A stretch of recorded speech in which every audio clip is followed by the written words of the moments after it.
Bonsoir à tous, encore quelques minutes d'attention. Merci d'être venus.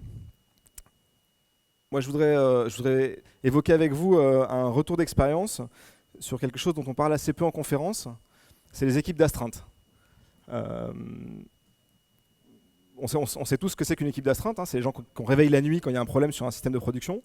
Mais malheureusement, l'organisation de ces équipes d'astreinte, c'est un sujet dont moi j'ai trouvé assez peu de documentation, assez peu de confs qui parlaient de ça. Et du coup, je me suis dit, je vais faire un Rex sur ce que nous on a fait chez TIDS. Alors, qui je suis? Je m'appelle Damien Paco, je suis directeur de l'infrastructure chez TIDS. Dans le passé, j'ai managé des équipes de développement. Aujourd'hui, je manage des équipes plutôt orientées infrastructure. Ça fait 13 ans que je travaille sur des systèmes qui sont en production. Ce que j'appelle la production, moi, c'est des systèmes informatiques qui permettent à l'entreprise de générer du revenu. Et sur ces 13 années, ça fait 11 ans que je m'occupe d'équipes d'astreinte, que je fais partie des pools d'astreinte, et que j'essaye d'organiser au mieux dans des entreprises de petite taille, moyenne taille, grande taille, donc des équipes de différentes tailles, ce processus d'astreinte pour qu'il soit le plus efficace possible et qu'il puisse répondre aux problématiques de l'entreprise la nuit, et le week-end, et les jours fériés. Quelques mots sur TIDS. Donc, comme je disais, aujourd'hui, je suis directeur infrastructure chez TIDS.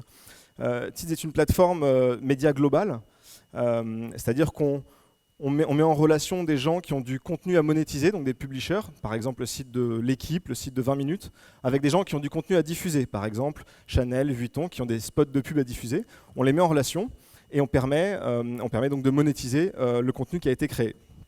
On est une entreprise, donc on travaille dans l'AdTech, c'est l'Advertising Technology. On est une entreprise française, on a été créé à Montpellier en 2011, ça fait 8 ans qu'on existe. Et on a un gros focus sur ce qu'on appelle le clean advertising. C'est-à-dire qu'on est convaincu que pour qu'Internet reste libre et gratuit, la publicité est absolument nécessaire, mais on n'est pas obligé de mal la faire. On peut essayer de faire des formats les moins intrusifs possibles, les plus respectueux de l'utilisateur final, et c'est ce qu'on essaye de faire au quotidien. Et on essaye de faire ça at scale, puisque notre reach estimé, c'est-à-dire le nombre de personnes qui voient nos publicités par mois, est de 1,5 milliard de personnes différentes, donc ça fait beaucoup de gens sur la planète. On a vraiment un scale planétaire. Quelques mots sur notre organisation interne, ça a du sens pour l'organisation de l'astreinte. On a une culture très fortement DevOps, on est cloud native, on s'est construit dans le cloud avec une approche vraiment très DevOps. Et depuis 4 ans à peu près, on s'est réorganisé en feature team. Les feature teams, c'est notre implémentation du modèle Spotify que la plupart des gens connaissent. Et vraiment, chaque équipe, chaque feature team est responsable d'un pan du business de l'entreprise. À côté de ça, on a une équipe infra, dont je m'occupe, qui s'occupe de fournir des tools et de donner tout ce dont les devs ont besoin pour pouvoir tester leur code en local, l'envoyer dans un environnement de validation, le pousser en production et le monitorer en production. C'est-à-dire qu'on est des fervents believers de « you build it, you run it ». Les feature teams sont directement responsables de tous leurs produits en production. Ce n'est pas l'équipe infra qui est responsable de ça, l'équipe infra est responsable des data stores, de tout ce qui gère l'État. Et ce que ça génère, c'est que l'équipe d'astreinte qu'on a construite est une équipe pluridisciplinaire. C'est une équipe qui est principalement composée de personnes qui ont un profil développeur. Dans cette équipe, il y a plus de développeurs que de personnes qui ont un profil de type infra ou ops. Ce qui est quelque chose que moi j'ai trouvé assez peu dans les autres organisations dans lesquelles j'ai pu évoluer. Alors je voulais parler un peu de notre parcours, d'où on est parti et de où est-ce qu'on est aujourd'hui en termes de construction de cette équipe d'astreinte. Alors, ça a commencé au décollage de l'entreprise, quand le business a commencé à devenir important. Et comme dans toutes les startups qui grossissent, au démarrage, c'est le CTO qui s'y colle. Donc le CTO, il passe ses journées à coder, à essayer d'organiser un petit peu les prémices d'une équipe de développement. Et puis le soir, une fois qu'il a fini sa première journée de travail, il s'assure que tout ce qui a été fait dans la journée, ça tient bien la nuit aussi. C'est une période qui est ultra critique pour l'entreprise. On est sur le décollage, on ne peut pas se planter. Il faut que le système tienne, il faut que ça tienne la charge. Et c'est une période où, évidemment, on ajoute énormément de code, on construit beaucoup de choses, on ne le construit pas forcément le plus proprement possible, on le construit le plus vite possible.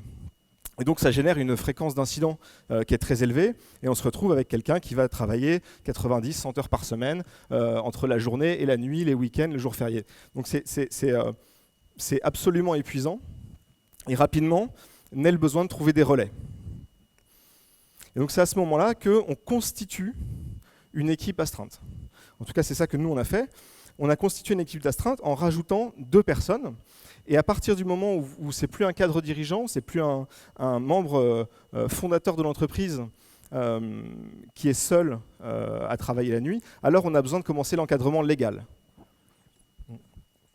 En France, le processus de mettre quelqu'un en astreinte est très fortement réglementé, c'est une bonne chose. Ça veut dire qu'on doit payer les gens, même s'ils ne sont pas appelés, on doit les payer, on doit les dédommager du fait qu'ils sont mis en disponibilité de l'entreprise si un problème se passe. Moi, je suis convaincu que c'est une bonne chose. En revanche, c'est l'une des limites du modèle « you build it, you run it ». C'est un modèle qui marche super bien aux États-Unis. Vous voyez des feature teams complètes qui sont on-call tout le temps, parce qu'il n'y a pas besoin aux États-Unis de rémunérer quelqu'un s'il est juste on-call en attente. On a besoin de le rémunérer s'il travaille, mais pas forcément s'il ne travaille pas. C'est un petit peu différent en France. Et donc, on constitue cette équipe avec les deux membres les plus seniors de l'équipe de développement, qui viennent rejoindre le CTO, et puis qui donc font des rotations d'une semaine chacun. Donc les rotations chez Tids commencent le lundi soir à 19h pour finir le lundi soir suivant à 18h59. Et vous êtes d'astreinte toute la semaine. Donc avec 3 personnes, vous êtes d'astreinte toutes les 3 semaines. Enfin, vous avez 2 semaines pas d'astreinte, 1 semaine d'astreinte. C'est un rythme qui est plutôt épuisant également. Et donc rapidement, on va aller chercher, en rentrant dans une phase d'hypercroissance, on va aller chercher 2 autres personnes pour étoffer l'équipe. Mais on est dans une phase d'hypercroissance. On fait entre 30% et 70% de croissance année après année, que ce soit sur le plan du business, que sur le plan du nombre de lignes de code et du nombre de systèmes qu'on ajoute à la plateforme, qui se complexifie, qui grossit, qui s'élargit. Et à ce moment-là, trouver des gens qui acceptent de rejoindre votre équipe d'astreinte, ça devient compliqué. Ça devient compliqué parce que l'équipe est vue comme une équipe de sachants. On a pris le CTO, qui est à l'origine de toute la plateforme, on a rajouté les 2 premiers développeurs qui ont rejoint l'équipe, donc ils connaissent évidemment tout, et on a rajouté les 2 plus seniors qu'on a trouvés. Donc on a 5 personnes qui sont vues comme une équipe de Superman, de super-héros, qui connaissent toute la plateforme et qui peuvent régler tous les problèmes. Et dans ce contexte-là, on a quelqu'un qui vient nous voir et qui nous dit « Moi, ça fait 3 ans que je suis d'astreinte, donc l'un des membres fondateurs, ça fait 3 ans que je suis d'astreinte. Ma vie personnelle n'est plus en accord avec les contraintes que ça génère. Bien qu'on soit passé à des rotations, puisqu'on est 5, à des rotations toutes les 4 semaines, moi, c'est plus possible.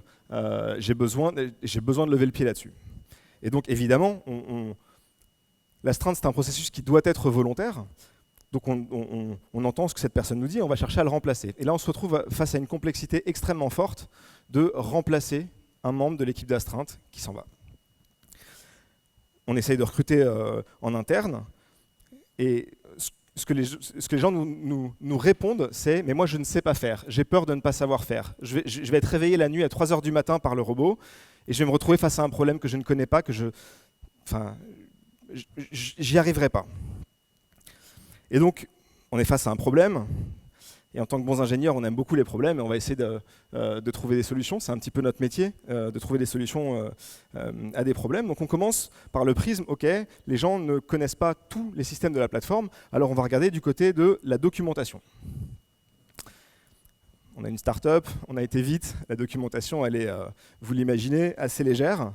On a un peu de doc qui est éparpillé sur différents systèmes qui décrivent un petit peu comment chaque système fonctionne, mais assez peu de doc qui regroupent les interactions entre les différents systèmes de la plateforme. On n'a à peu près aucun playbook. Donc un playbook, c'est une procédure d'urgence qui décrit comment, par exemple, comment rajouter un nœud dans un cluster Cassandra, comment remplacer un nœud dans un cluster Kafka, comment redémarrer une base MySQL, ce genre de choses. Comment remplacer un nœud dans un cluster Redis. On n'en a à peu près aucun de ces playbooks. Et du coup, on se dit, OK, bon, on n'a pas de documentation, on a besoin de documentation, construisons la documentation. On met en place une réunion hebdomadaire qui réunit toute l'équipe d'astreinte, donc les 5 personnes, plus 2 managers, et on se dit, voilà, chaque semaine, on se bloque 1 heure le mercredi de 16 à 17, et là, on écrit de la doc, quoi. On fait que ça. Et ben, au bout de 6 semaines, on avait écrit 3 pages de documentation, je crois.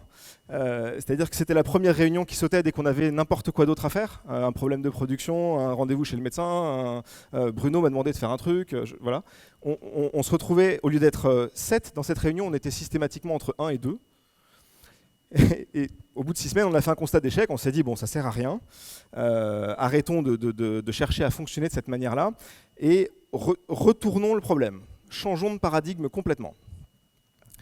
Et on s'est dit, on ne va pas chercher à recruter une personne pour remplacer une personne, mais on va chercher à recruter 8 personnes pour remplacer une personne.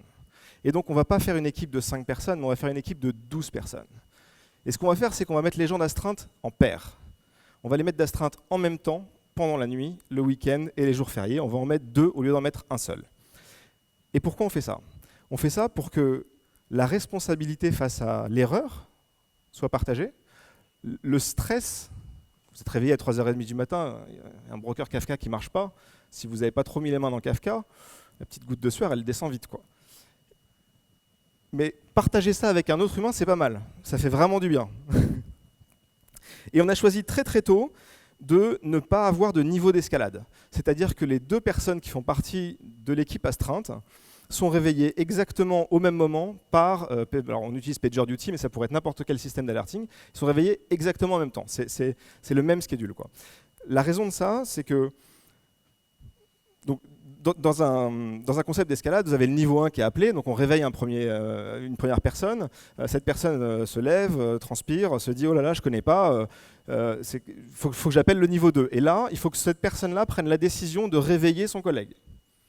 Mais son collègue, on le sait, il a eu un bébé il y a 1 mois et demi, il ne dort pas beaucoup, on n'a pas envie de le réveiller. Et du coup, on ne voulait pas en fait, que cette prise de décision de devoir réveiller quelqu'un d'autre, elle soit prise par quelqu'un qui est déjà sous contrainte de stress. Et du coup, on se dit, on va réveiller les 2 en même temps exactement.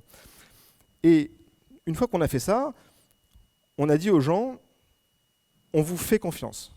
Vous êtes des ingénieurs. Votre travail en tant qu'ingénieur, c'est de résoudre des problèmes. On en a déjà parlé. C'est ça le fondamental du travail d'ingénieur, c'est de résoudre des problèmes, en tout cas en informatique. Que le problème arrive pendant la journée ou qu'il arrive pendant la nuit, finalement, c'est la même chose. On vous fait confiance pour que vous réussissiez à résoudre le problème. On a conscience que vous ne pouvez pas tout savoir, et on acceptera l'erreur. Vous avez le droit de vous tromper, mais par contre, on sait que vous ferez de votre mieux. On vous fait confiance sur ça. Et le fait d'avoir 2 personnes et de faire confiance, ça permet de très rapidement générer un échange. Une nouvelle fois, 3h30 du matin, vous vous réveillez, il y a un problème sur Kafka, Cassandra, peu importe, sur un système que vous maîtrisez assez mal. Et là, vous avez quelqu'un d'autre avec qui vous pouvez échanger une idée. Ah tiens, si on essayait ça. Ah ouais, c'est pas bête. Ça change drastiquement la donne, quoi. Vous vous retrouvez dans une situation de conversation où vous pouvez challenger tout ce qui passe par votre tête, qui n'est pas forcément en plus super bien réveillé. Et on a rajouté une étape post-incident qu'on essaye de systématiser le mieux possible. On essaye post-incident de faire dans les 48 heures un post-mortem. Ce post-mortem, on essaye d'avoir la présence de toute l'équipe. Alors c'est pas simple, hein, 12 personnes à regrouper dans une salle ou via Zoom, parce qu'on a une équipe qui est un peu distribuée. Sous 48 heures, c'est pas simple. Mais on essaye de regrouper le maximum de personnes et de faire une recherche de cause racine. Et une fois qu'on a cette cause racine, on en écrit un runbook.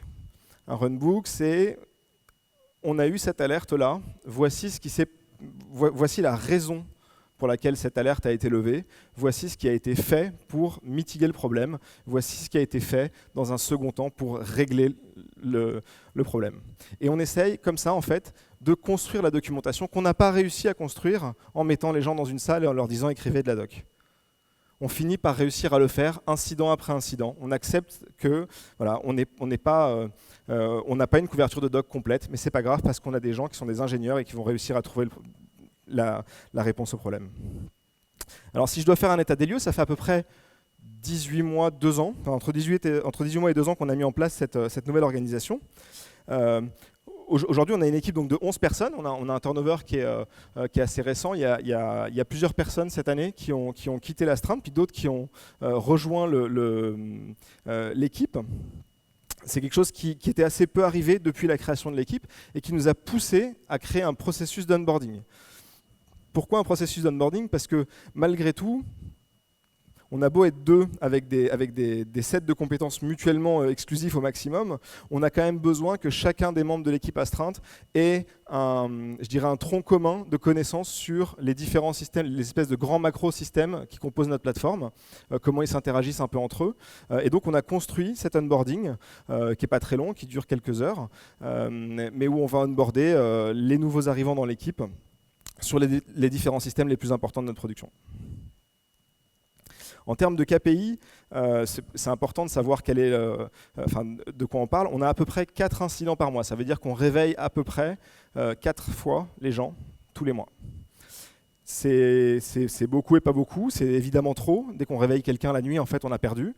Mais voilà, on a encore beaucoup de faux positifs, on essaie de travailler dessus, on trouve que c'est un rythme qui n'est pas trop mauvais quand même, et en moyenne, on met 40 minutes à résoudre un incident. Ça veut dire qu'en moyenne, les gens sont réveillés pendant à peu près 1 heure, quoi. Les 10 minutes d'identification du problème, 40 minutes pour résoudre, et 10 minutes pour se rendormir, pour ceux qui ont la chance de se rendormir facilement. Qu'est-ce qu'on va faire maintenant? C'est très important pour nous de constamment regarder vers le futur et se dire, voilà, on a quelque chose qui marche, maintenant, est-ce que ça va continuer à marcher? Et on a plusieurs questionnements, on a l'impression que sur certains éléments, on arrive à des valeurs limites. Par exemple, la plateforme grossit de plus en plus. Aujourd'hui, il y a 120 développeurs chez Tids, donc ça fait beaucoup de code qui se rajoute en permanence. Et on commence à avoir des espèces de grosses segmentations de choses sur lesquelles on a besoin d'expertise. On fait beaucoup de machine learning. Toute la stack de machine learning, par exemple, est assez peu maîtrisée de l'équipe on duty. Ça, enfin, de l'équipe d'astreinte. C'est historique, c'est parce que historiquement, toute la partie machine learning était offline, donc elle n'était pas sur la chaîne critique de production, elle ne servait pas à générer le revenu de l'entreprise, et puis de plus en plus, on a rajouté ces boucles de feedback, de choses qu'on construit en machine learning, mais qu'on remet sur l'infrastructure de production qui sert à générer le revenu de l'entreprise. Et donc, on se pose des questions de comment gérer ce passage à l'échelle une nouvelle fois. Et les 2 pistes qu'on regarde, c'est soit intégrer une 3e personne et du coup avoir 3 sets de compétences mutuellement exclusifs le plus possible pour avoir la surface de connaissances la plus large quand il y a un incident, soit faire des niveaux d'escalade. Moi, j'ai personnellement pas très envie de faire des niveaux d'escalade, mais c'est peut-être ça qui semble le plus adapté, avoir un niveau 1 qui après redirige en fonction de la complexité du problème sur un niveau 2 qui pourrait aider, tout en gardant l'idée qu'on va pairer derrière, quoi. C'est-à-dire un niveau 1 plutôt très simple, et ensuite aller chercher l'expertise, mais continuer à résoudre le problème à 2, quoi. C'est des pistes de réflexion sur lesquelles on travaille aujourd'hui pour aller toujours dans le processus itératif pour aller plus loin, quoi. Si je dois vous donner 3 takeaways sur ce retour d'expérience, je dirais que changer le paradigme, c'est-à-dire ne pas penser l'astreinte sous forme de process, un peu comme la QA, c'est-à-dire je pense qu'il y a très peu de valeur à décrire toutes les étapes qu'il faut faire pour redémarrer un serveur Apache. Je pense que ça a très très peu de valeur et je pense que les ingénieurs peuvent le faire et peuvent trouver la solution pendant la nuit s'ils sont bien accompagnés et s'ils ont beaucoup de confiance. Et vraiment repartir de cette notion agile où l'humain est devant le process, quoi, finalement. Est-ce que vous avez des questions? Ah, le micro.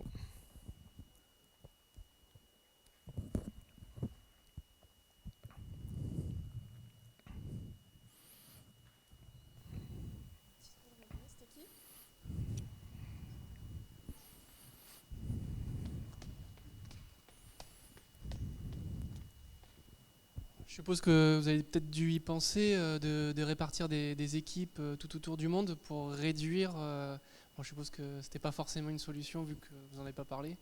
Alors, c'est effectivement quelque chose qui semble facile à mettre en place, c'est de faire ce qu'on appelle un follow the sun. Donc on prend des gens à San Francisco, à Paris et à Tokyo par exemple, et en fait, juste avec le décalage horaire, on couvre 92% je crois de la semaine, un truc comme ça. Effectivement, il se trouve que chez Tids, on a des bureaux partout dans le monde, mais on a des bureaux où il y a des développeurs que en Europe. Donc on a des développeurs que à Paris, Montpellier et Bucarest. Et du coup, en fait, on s'est appuyé sur ça. Et donc, c'est vrai que le Follow the Sun ne peut pas être mis en place chez Tids en partie à cause de ça, quoi. Ça changera peut-être dans le futur, mais en tout cas pour l'instant c'est comme ça. Tout le monde est localisé sur la même time zone à plus ou moins 2 heures près, ce qui nous empêche de s'appuyer là-dessus. Ouais.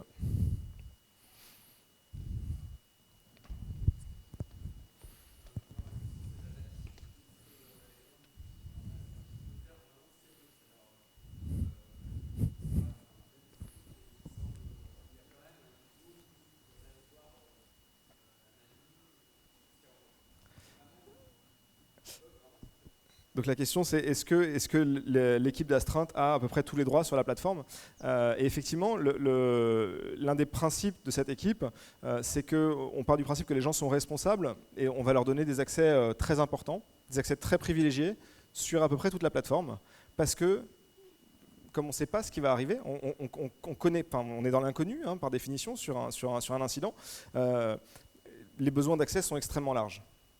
Et donc, on va fournir des accès très larges et on fait confiance aux gens pour qu'ils les utilisent avec parcimonie.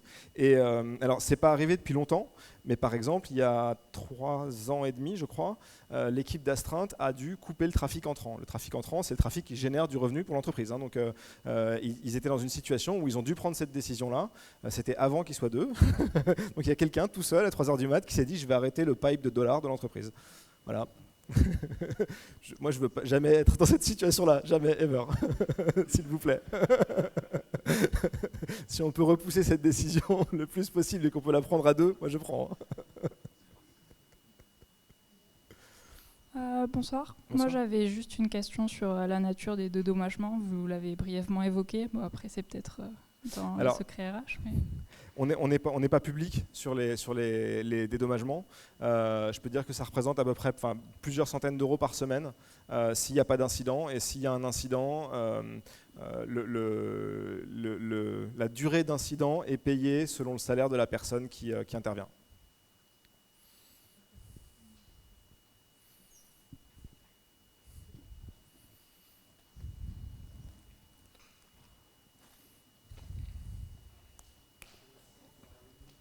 Comment ? Oui.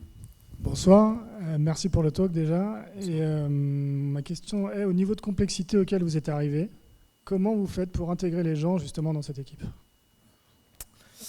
C'est un processus qui est assez récent. Donc j'ai parlé de la session d'onboarding. C'est effectivement assez récent. On l'a fait parce qu'on a donc des gens qui sont partis. On a des nouveaux qui ont rejoint l'Astreinte et qui connaissaient. Ils étaient là depuis un peu moins de 2 ans, donc ils connaissaient un pan du système, mais pas vraiment tout le pan. Et donc on s'est attelé à ça en fait, à mettre toute l'équipe d'Astreinte dans une salle et faire intervenir différentes personnes des différentes feature teams pour qu'elles présentent leurs produits, pour qu'elles présentent les interactions entre le produit dont elles s'occupent et les produits des autres feature teams. Et c'est comme ça qu'on essaye petit à petit, et on améliore ce processus évidemment à chaque fois, de faire monter en compétence le plus vite possible quelqu'un qui rejoint l'équipe d'Astreinte. Après, quelqu'un qui rejoint l'équipe d'Astreinte et qui est neuf dans le processus, on va systématiquement le faire pairer avec quelqu'un qui est plutôt un vieux routard de l'Astreinte, quoi. Plutôt quelqu'un qui en a fait depuis 3-4 ans et qui pourra bien facilement l'onboarder aussi quand le problème arrivera. Et d'ailleurs, pour la petite histoire, on a le dernier arrivé dans l'équipe d'Astreinte, sa première semaine d'Astreinte, je crois que ça a sonné 4 fois. La chance du débutant, je pense.